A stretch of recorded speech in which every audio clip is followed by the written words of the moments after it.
Thank you, and God bless America. Good night.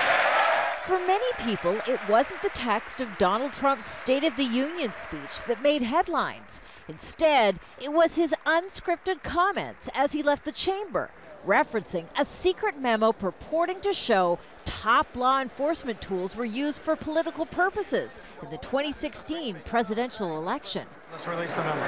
Oh, yeah. Oh, don't worry. 100%. Can you imagine that? Yes, sir. It's a classified memo written by top Republicans and members of the House Intelligence Committee. They allege it shows a misuse of power by the FBI and Justice Department under the Obama administration while investigating the Trump campaign during the U.S. election.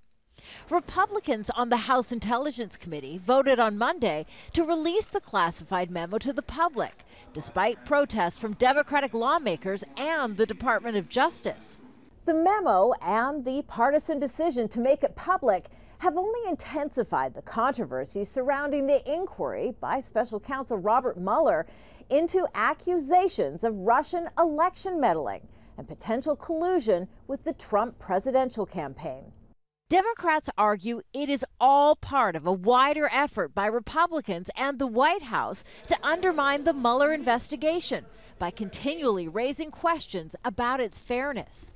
This week, a top FBI official announced he was stepping down after Trump personally criticized him on Twitter for having ties to the Democratic Party. And recent reports suggest Trump himself wanted to fire Mueller. Fake news, folks. Fake news. What's your message today? Typical New York Times fake stories. The Russia investigation has clouded Trump's presidency from the start. Yet, as Trump checked off his list of what he sees as successes in his first year, there was barely a mention of Russia in his State of the Union speech. And despite an almost unanimous vote by legislators to further sanction Russia for interfering in the U.S. election, the White House on Monday decided not to move ahead with those sanctions. The White House has received the classified memo and says it's under review.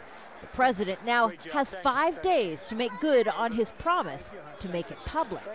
Kimberly Halkett, Al Jazeera, Washington.